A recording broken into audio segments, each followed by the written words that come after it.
Okay, looks like we're on the hour. Christina, is it okay if we go ahead and start? Yes, you are all set. Okay, fantastic. Well, good morning, everyone, and welcome to Grand Rounds here at BNI. For those of you that don't know me, I'm Michael Kruer. I'm the program director for the Pediatric Movement Disorders Neurology Program.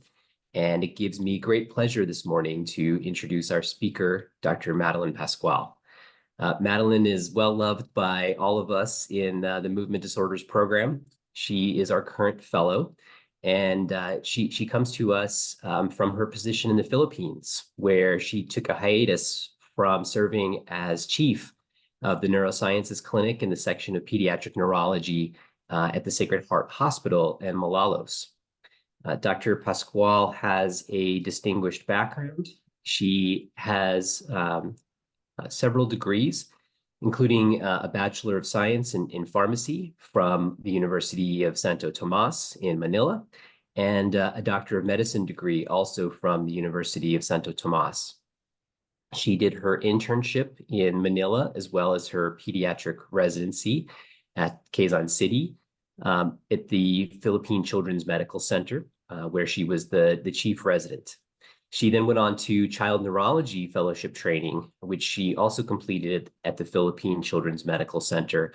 And she served as the chief of that program in 2016 to 2017.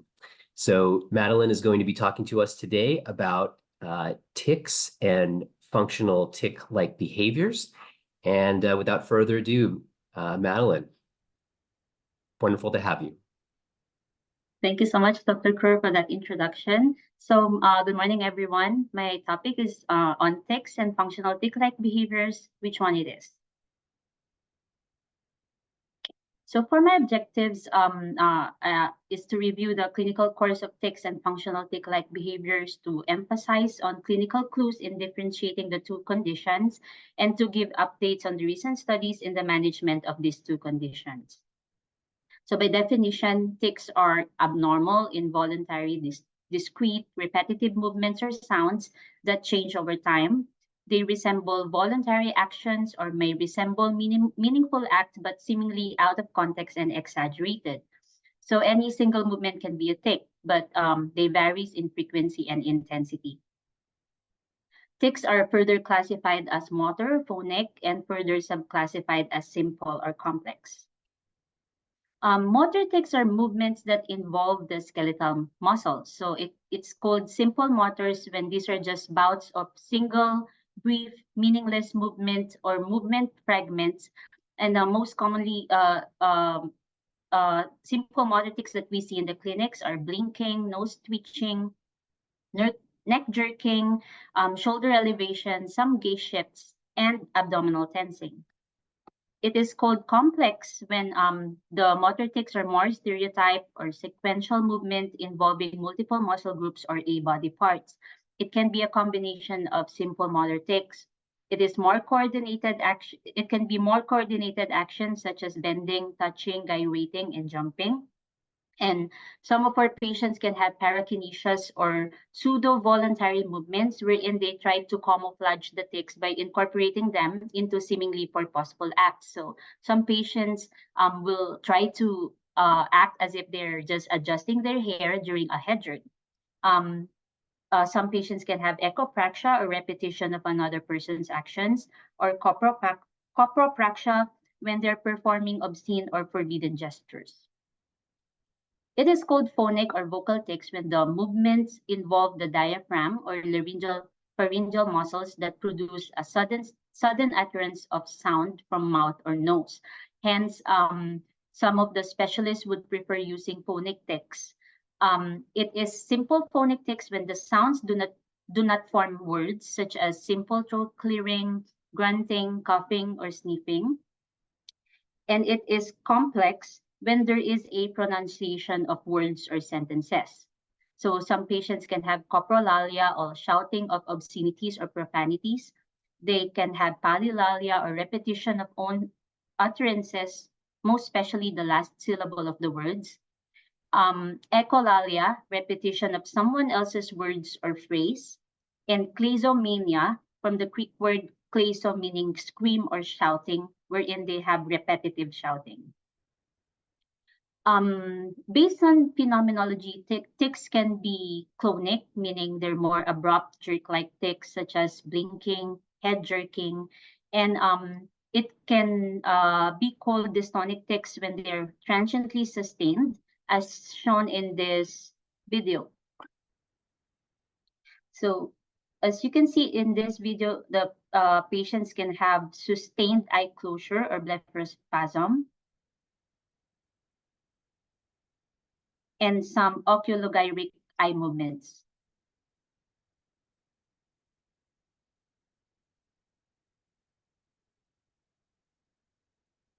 It is called tonic tics due to isometric contraction.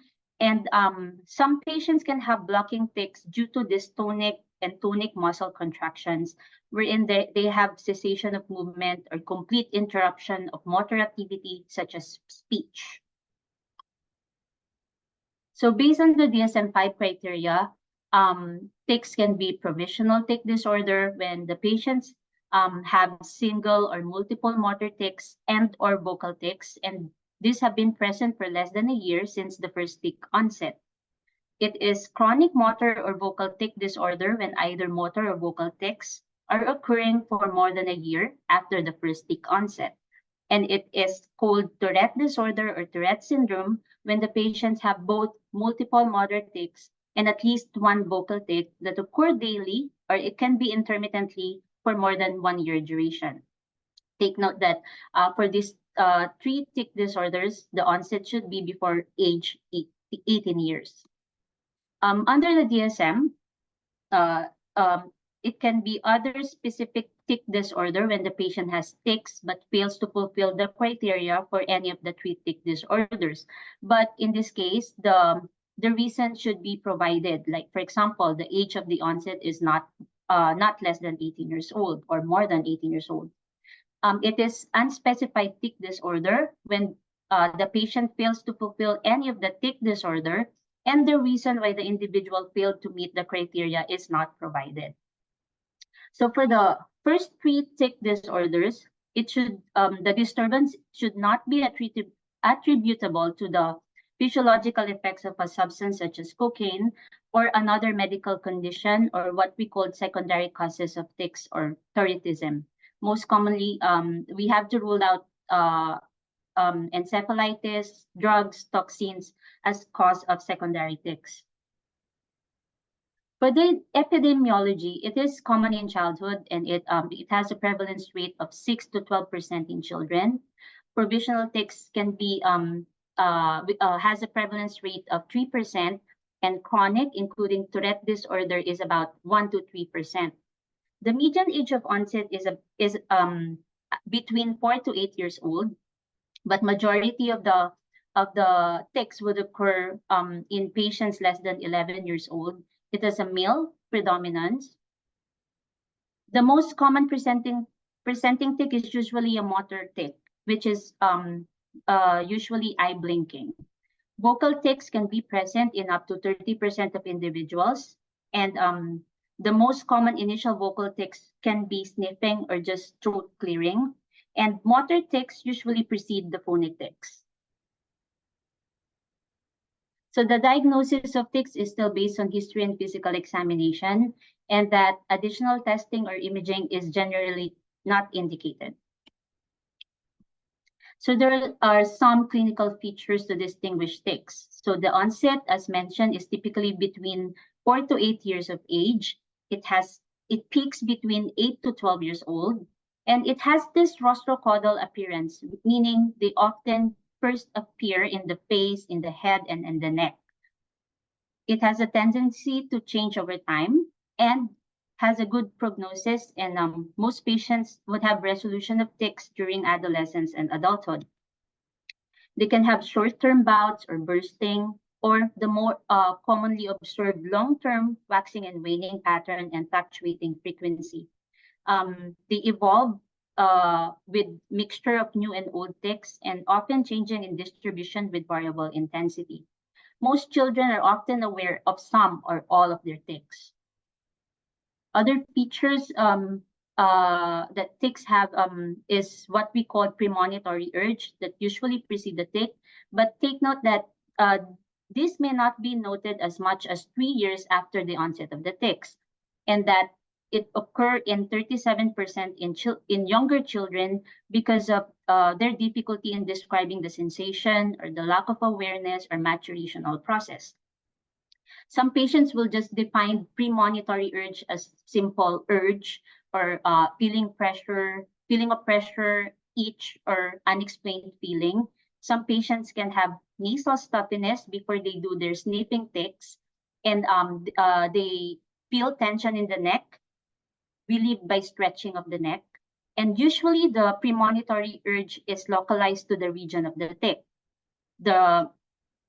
And then usually it resolves when the tic is permitted to occur. And take note that it is an important component of behavioral therapy. Other features, some tics are suppressible. So some patients would try to suppress their tics for at least a short period of time, but sometimes this can trigger an exacerbation. And it is also important to ask for factors that worsen the tics, such as stress, fatigue, or during relaxation following a period of stress or illness, and some factors that improves the tics, such as concentration or distraction.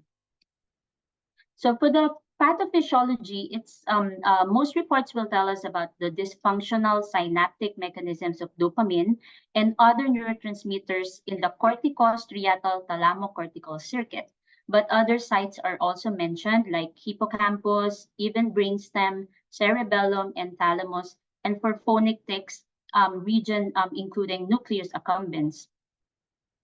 Premonitory urge arises from premotor, insula, and sensory motor regions, and studies have shown that patients with premonitory urge have immature connectivity and they have increased connections between these regions to the basal ganglia. Candidate gene studies have suggested associations with a variety of neurotransmitter pathway and synapse-related genes, but the results are not reproducible. And they're saying that tic disorder can be an autoimmune disorder because some patients can have microglial dysfunction, reduced number of T cells, altered gamma globulin, and their increased response to pathogen, but the data are still limited. It is also important for us to assess the comorbidities. So it is said that most patients with a tic disorder have at least one co-occurring neuropsychiatric condition. This comorbidities most commonly seen in patients with tics are ADHD, OCD, anxiety and mood disorder, and rage attacks. And take note that the prevalence is even higher in patients with Tourette's syndrome than the usual tics. These co-occurring conditions often have a more negative effect on function and quality of life than the tics themselves. Hence, screening for these conditions in the presence of tics is important. So this is an illustration from the Tourette Association of America that can be helpful for clinicians in explaining the presence of comorbidities in Tourette syndrome to relatives and patients. So this is just to show that tics are just the tip of the iceberg. It is also recommended for us to assess the tics impairment as well as the impairment caused by the comorbidities. So the most widely used tic severity ranking instrument is the Yale Global Tic Severity Scale, or YGTSS. It can give us a score for tic impairment and the tics score as well, but it does not assess other comorbidities. Another is the Child Tourette Syndrome Impairment Scale. It rates the child's impairment in school, at home, and social domains due to tics and due to comorbid conditions, but it only includes ADHD and OCD. Tourette's Disorder Scale, or TOD scale, is a 15-item scale to assess tics and co-occurring condition in Tourette syndrome, such as ADHD, OCD, aggressions, and mood disturbances. So it is scored between 0 to 10, with scores 7 to 9 as markedly severe and 10 extremely severe. So just to remind us that we have this TOD scale in our system, so just below the clinical summary and the seizure activity. So Dr. Bhatia and I did this research on the application and usefulness of Tourette's disorder scale at PCH within a 6-month period of time. So we reviewed 25 patients with Tourette disorder or chronic motor or vocal tics who utilized the TOD scale, and we found out that 68% with at least one comorbidity, and even higher if they have at least 2 or more comorbidities. Most commonly seen are the same as with what is reported in the literature. So anxiety, ADHD, OCD, and ASD. And patients who scored symptoms as and what we've also found in our studies that 32% of patients will have marked and extreme severity scores for their tics. 16% each for anxiety, OCD, mood and depression, 28% for aggression and disruptive behavior, and 40% for ADHD symptoms, which is even higher than the score they gave for their tics. Among patients without known comorbidities, total of 9 patients were screened to have comorbidities using the TOD scale, hence given early intervention. I find it also challenging to distinguish between tics and obsessive compulsive behavior. So both Tourette syndrome and OCD are accompanied by a feeling of discomfort that precedes the repetitive behavior. In OCD, the discomfort is more emotional and anxiety related. And in Tourette syndrome, the discomfort is physical or sensory premonitory urge. And I've encountered an article regarding Tourettic OCD or TOCD. It is seen in subset of patients who demonstrate a unique overlap of symptoms, so such as tics, compulsions, and their preceding premonitory urges. Tourettic OCD is not yet classified within the DSM-5 as an independent diagnostic entity, but mounting evidence suggests that TOCD is an intermediate neuropsychiatric disorder distinct from either Tourette syndrome or OCD alone. Patients really describe obsessional thoughts, but rather a feeling of intense physical discomfort, more akin to tic disorder that drives compulsive behavior. Other TOCD characteristics include earlier age of onset versus older onset in the classic OCD. It's mostly seen in male.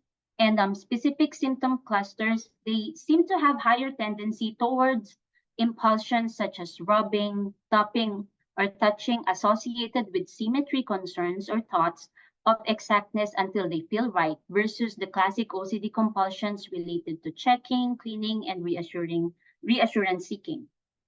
And this article also just mentioned that SSNRIs with anti-dopaminergics and alpha agonists can be helpful. So for the natural course of tics and associated comorbidities, the AAN recommended that physicians must inform patients and their caregivers about the natural history of tic disorder. They should evaluate functional impairment and should inform patients and caregivers that watchful waiting is an acceptable approach in people who do not experience functional impairment for their tics, since tics has this have a good prognosis. Should refer people with Tourette syndrome to resources for psychoeducation for teachers and peers, such as Tourette Association of America. We should also ensure that as we have assessed the comorbidities and gave appropriate treatment for these comorbidities. And we must ensure that appropriate screening for anxiety, mood, and disruptive behaviors, as well as increase about suicidal thoughts, should be done in these patients.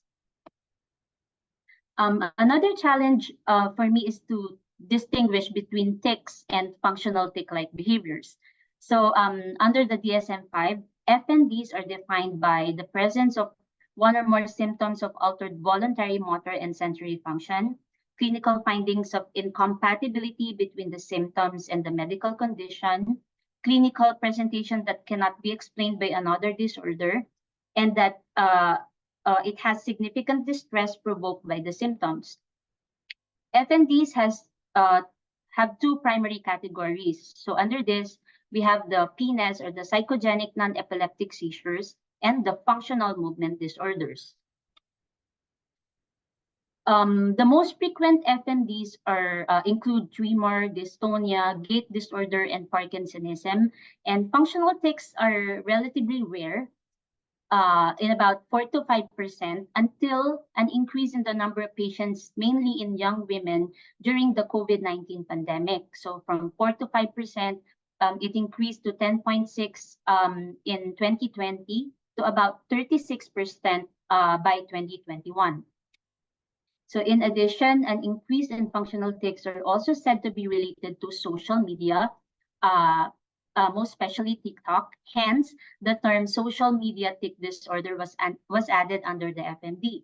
So to further reflect the combined role of the social media as well as the pandemic, the term functional tic-like behaviors is suggested.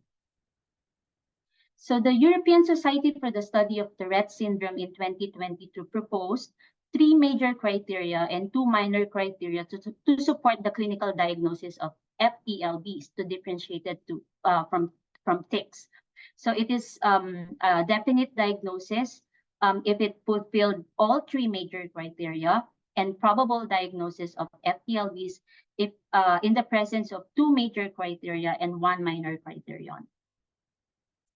So the 3 major criteria for FTLBs include the age at symptom onset. So the age at first symptom onset of 12 years and older. It has a rapid evolution of symptoms, meaning the symptoms occur hours to days, increasing to peak severity over a period of few weeks to few months, and it has a linear increase in symptoms over time.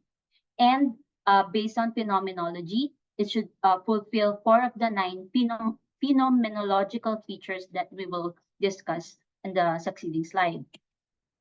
For the 2 minor criteria, these do not differentiate FTLBs from tics, but they differ in prevalence. So the comorbidity profile, usually it has anxiety and depressive symptoms, in contrast to the ADHD, OCD that we see in tics.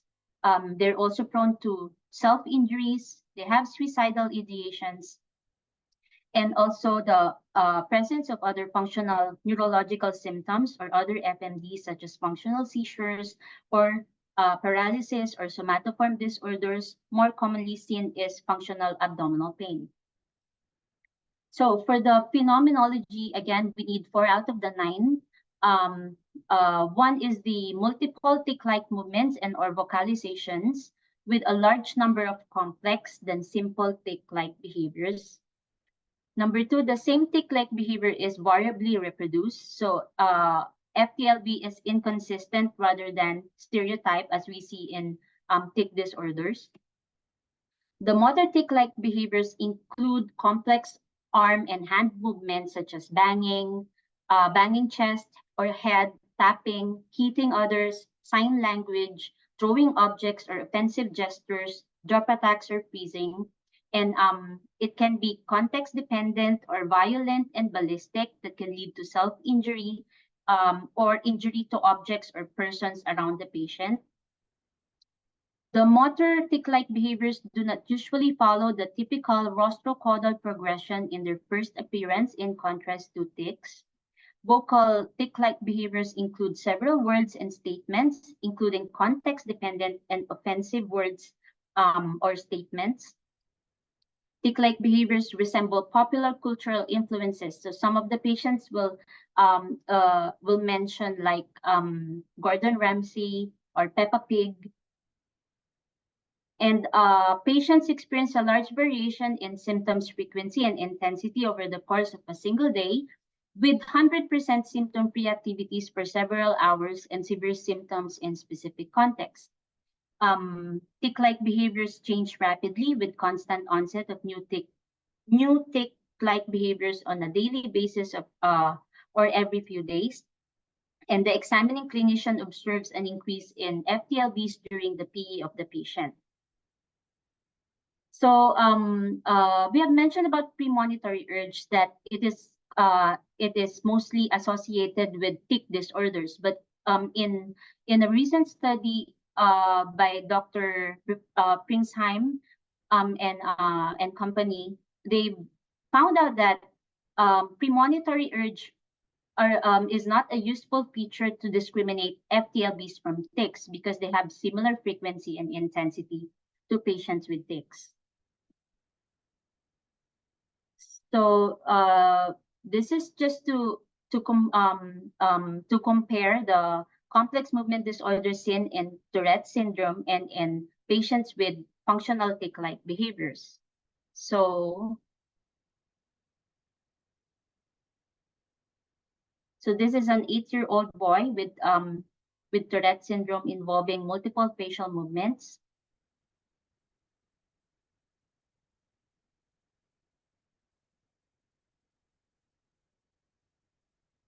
But based on the history that the tics change over time with a gradual onset, they wax and wane, and it has a rostrocaudal pattern of appearance. In contrast to this patient, this is a 16-year-old girl who abruptly developed involuntary movements and sounds a few hours after taking her exam.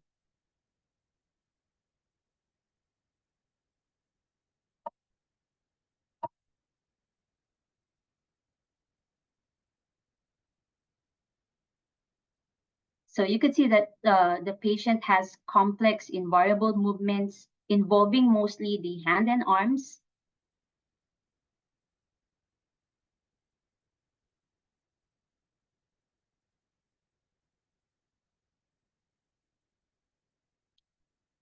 And they can have tic-like attacks, meaning they can have prolonged periods of dysregulated movements. So both patients have complex movements, but it really depends on in the history, in the course of the condition, for us to see whether they have Tourette syndrome or functional tic-like behaviors. So for the management, it is important to distinguish which one it is for appropriate management. So the usual tic medications are not effective for FTLBs. And in tics, the goal of treatment should not be to eliminate all tics completely, but to achieve a tolerable suppression. And clinicians must counsel patients that treatment for tics infrequently result in complete cessation of tics. The primary indication for the treatment is the extent to which the tics bother the child. So we have to consider functional interference, distraction, self-injurious behavior, pain, and social implications, such as bullying. So there are available guidelines for tics and Tourette disorder, the American AAN and the ESSTS European guidelines, but there's not so much guidelines on FTLB yet. So this is just to show that PCH has a clinical pathway for the diagnosis of Tourette and other tic disorders made by the following doctors. So we've talked about education, about the diagnosis, and of course, assessing the comorbidities and giving early intervention for these comorbidities as well. Next is behavioral therapy or CBIT. If the patients have access to CBIT, clinicians should prescribe CBIT as an initial treatment option relative to other psychosocial behavioral interventions and medications. But if CBIT is unavailable, we can prescribe it via teleconference or secure voice over internet protocol delivery systems, and that other behavioral interventions may be acceptable, such as exposure and response prevention. Most children aged 9 years or older and adults showing initial positive response will maintain their CBIT for at least 6 months. And CBIT is available online on this site. Next is if the patient still having significant symptoms after comprehensive behavioral intervention for tics, we go to our pharmacologic agents. But Just to give a review, again, it's due to dysfunction of transmitter system as basis for the psychopharmacological treatment. So based on findings from nuclear imaging studies, 4 hypotheses on dopamine dysfunction in Tourette syndrome have been postulated. So they're saying that it can be due to hyperinnervation of dopamine within the striatum, or some of the dopamine receptors are super sensitive, presynaptic dopamine abnormality in dopa carboxylase, and elevated intrasynaptic dopamine release as a result of an imbalance between the tonic and basic dopamine levels. So besides the dysfunction in the dopaminergic symptoms system, there are also imbalances in other neurotransmitters, such as noradrenergic, glutamatergic, GABAergic, endocannabinoid, and opioid systems. So again, based on AAN, physicians should counsel individuals with tics and comorbid ADHD that alpha-2 adrenergic agonists may provide benefit for both conditions, but we must also counsel them for common side effects such as sedation and drowsiness, and we should monitor heart rate and blood pressure. We should monitor QTC intervals if guanfacine extended release will be prescribed in patients with history of cardiac conditions, patients taking other QT prolonging agents such as other antipsychotics, or with, if the patient has family history of prolonged QT syndrome. And we should gradually taper them to avoid rebound hypertension. In using topiramate, we should tell them adverse events, including weight loss, increased risk of renal stones. Only Pimoside, haloperidol, and aripiprazole are FDA-approved tic-suppressing agents, and it is because of their side effect profile. Hence, the Tier 1 medications were usually prescribed for patients with Tourette syndrome. But in using these antipsychotics, we should tell them of the usual side effects such as extrapyramidal, hormonal, and metabolic adverse effects, to inform in the decision making on which drug should be used, and we should start at a lowest dose. We should perform ECG and measure the QTC interval before and after starting Pimoside. And or if antipsychotics are co-administered with other drugs such as guanfacine extended release. So when attempting to discontinue, we should again gradually taper the medications. With regards to, so if the patient continues to have refractory tics, we may consider prescribing botulinum toxin injections when the benefits of treatment outweigh the risk for the treatment. So in adolescents and adults with localized and bothersome simple motor tics, botulinum toxin can benefit them.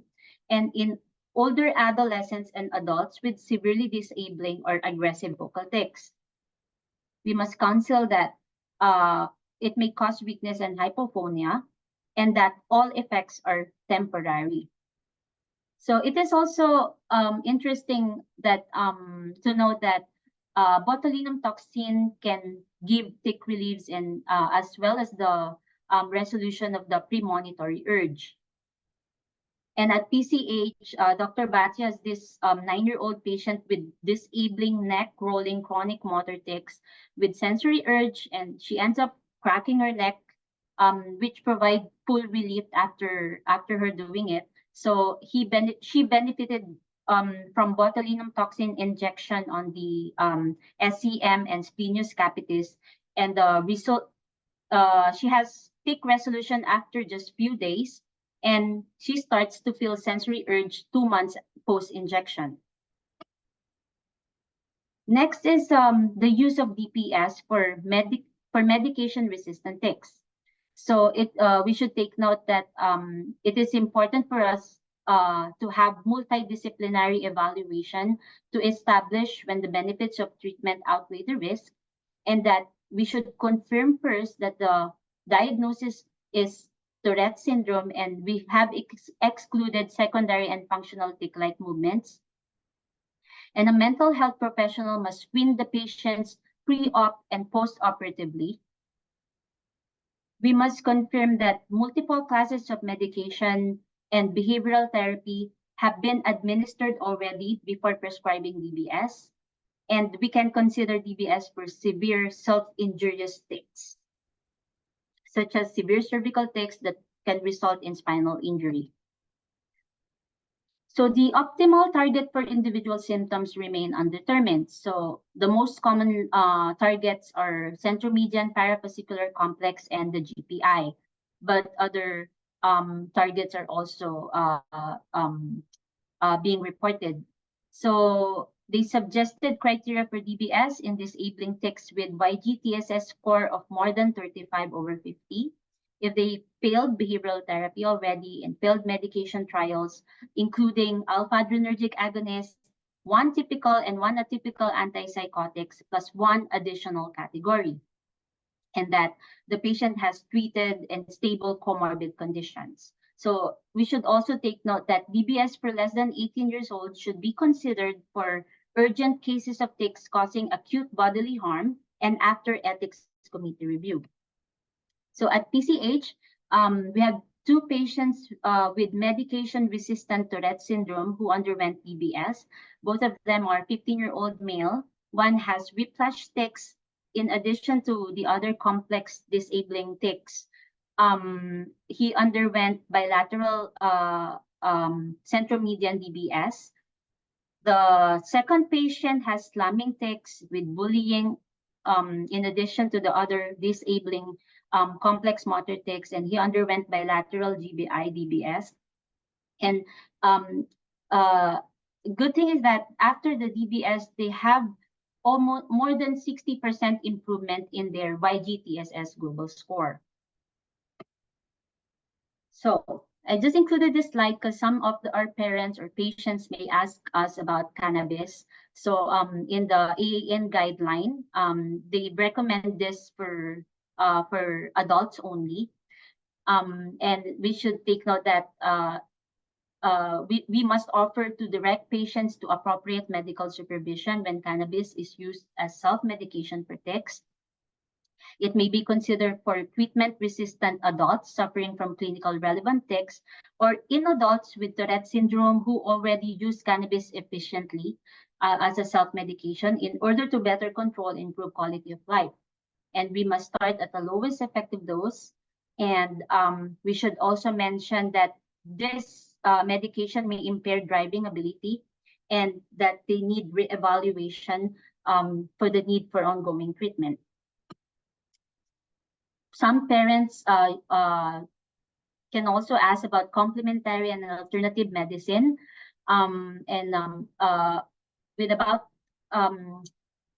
with this CAM, scientific evidence supporting a beneficial effect is still limited or non-existent.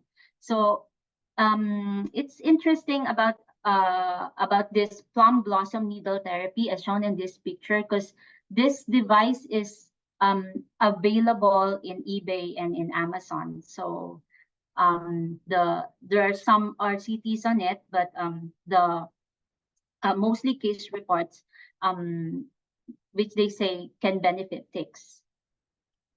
And they can also ask about PANDAS or PANS or pediatric autoimmune neuropsychiatric disorder associated with strep infection. This has been this is still controversial and not yet proven, and that antibody testing are not yet recommended because of low sensitivities, wide-ranging specificities, and low test reliability. So for functional tic-like behaviors, it is most important for symptom improvement and resolution. It is important for us to identify comorbid anxiety and depressive symptoms and to give appropriate treatment for these comorbidities, such as cognitive behavioral therapy and SSRIs. They say that FTLB usually resolves in 3 to 4 months and would usually not recur once resolved. The characteristics in favor of good prognosis for FTLVs include acute onset and short duration of symptoms, just less than 2 weeks, healthy premorbid functioning, the absence of coexisting organic psychopathology, and the presence of an identifiable stress. So there are not so much controlled studies for the treatments for this condition, but useful websites that we can share with the parents and the patients are the following. And in these websites, they recommended identifying triggers to further reduce the symptoms, and this can be accomplished by working with a psychologist or counselor. Consider cutting down on watching tick-related content. They recommend to avoid reinforcement. Occasionally, well-intended responses by the parents or teachers may worsen the symptoms. And they recommend retraining the brain to recognize how to manage movements and sounds. And to consider treatment such as sleep issues, hyperarousal, anxiety and depression, and self-injurious behavior with the following medications. I found this article done in Australia. It's about the integrated cognitive behavioral intervention for functional tics.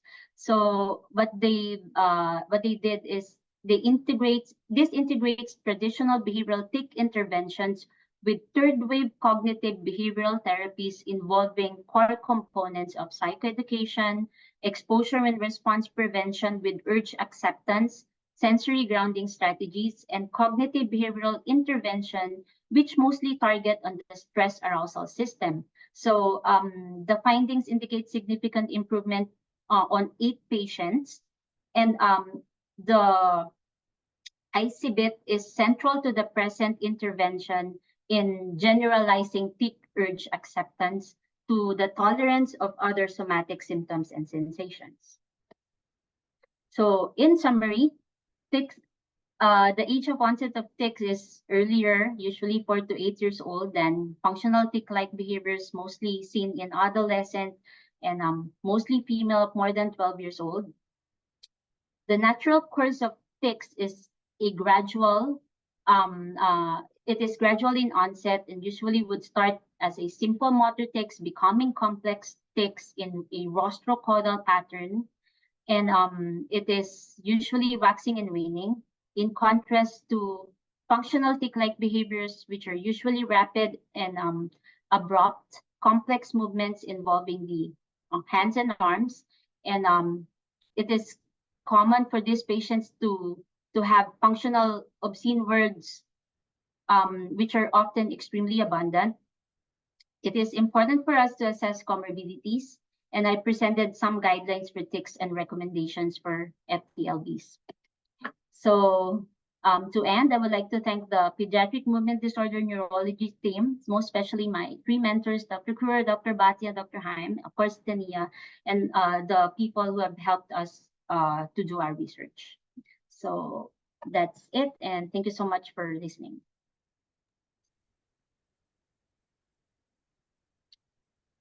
Wonderful job, Madeline. That was fantastic. Thank you so much. Thank you. I had a question for you to start things off.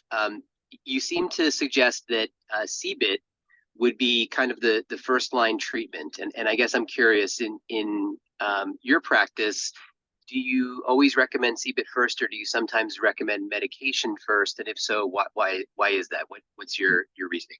Mm-hmm. Well, the recommendation is to start with CBIT first, but unfortunately, not all institutions would have CBIT, and it's not really that easy for us to get scheduled for CBIT. So that's why it's more of like, if the tics are becoming very disabling, causing impairment to the patients already, then we can start pharmacotherapy. Hey, Madeline, it's Jen Heim. Very, very well done. Just another comment about the CBIT. it's an important consideration to make as well that the child is an appropriate developmental level in order to understand and fully participate and put the therapy into practice. Because if you have like a 5-year-old child, they may not be able to understand, abstract concepts such as, premonitory sensations and competing responses and so on. And it also is most effective if they are able to identify the premonitory sensation, and if they had just one or two small number of single tics that they want to work on at any given time. Mm-hmm. Yeah, thanks, Dr. Heim. So like as what Dr. Heim also mentioned, they recommend this for children more than 9 years old, except if the patient can easily determine premonitory urge or the tic onset. Hey, Madeline, it was really comprehensive and well delivered.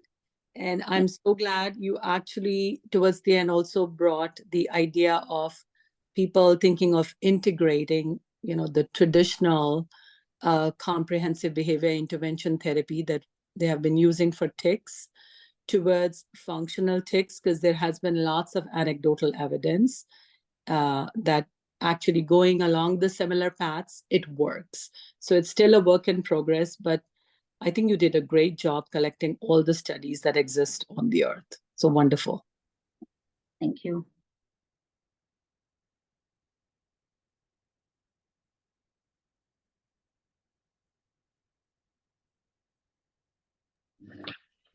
I have one quick question, Madeline. That was wonderful. Kara Lewis here.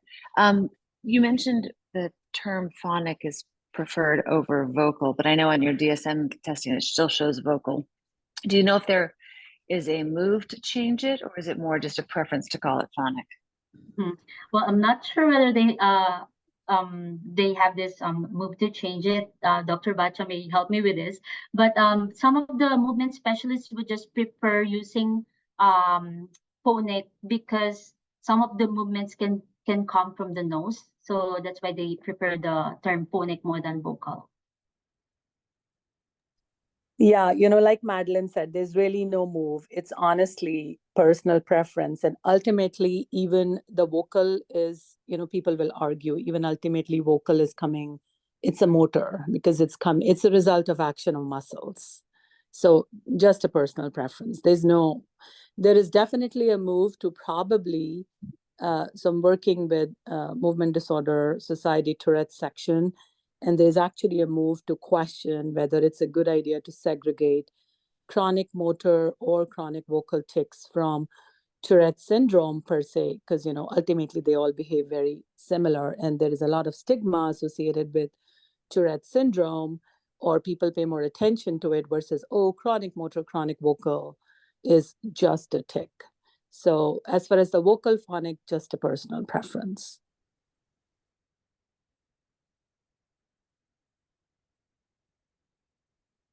Hi, Madeline.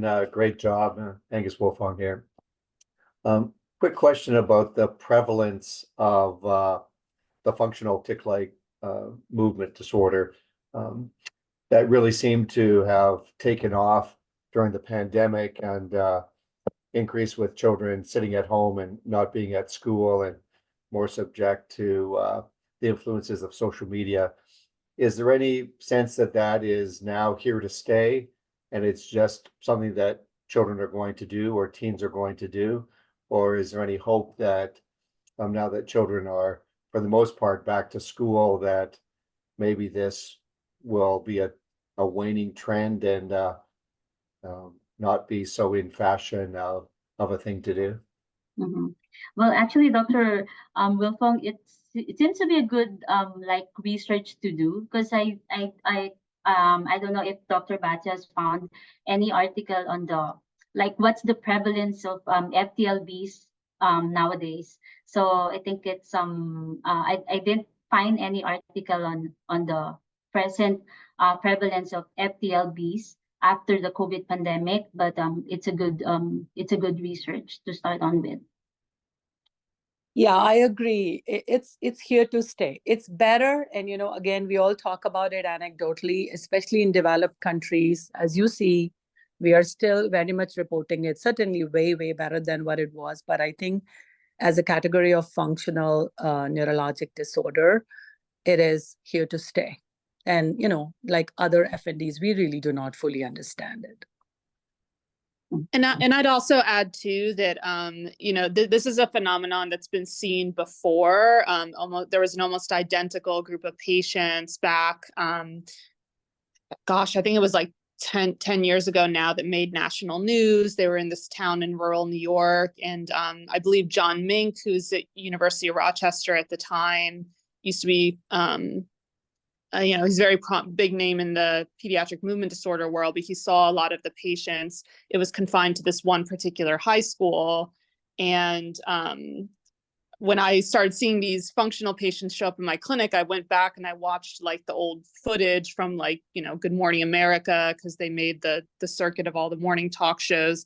And it's almost exactly identical movements that they were seeing. And I think that now with the pandemic, the difference back then is a lot of these young people didn't have the same access to social media, phones, that, now they become so ubiquitous. And I agree with Dr. Bhatia. I have seen a reduction in the, not knock on wood reduction, but it seems to me like it comes in cycles. And I think with the pandemic, with the easy access to social media, everybody has, the movements, even though they're involuntary, they are suggestible. And when you see other people doing the same movements, there are, they will start to do similar movements themselves.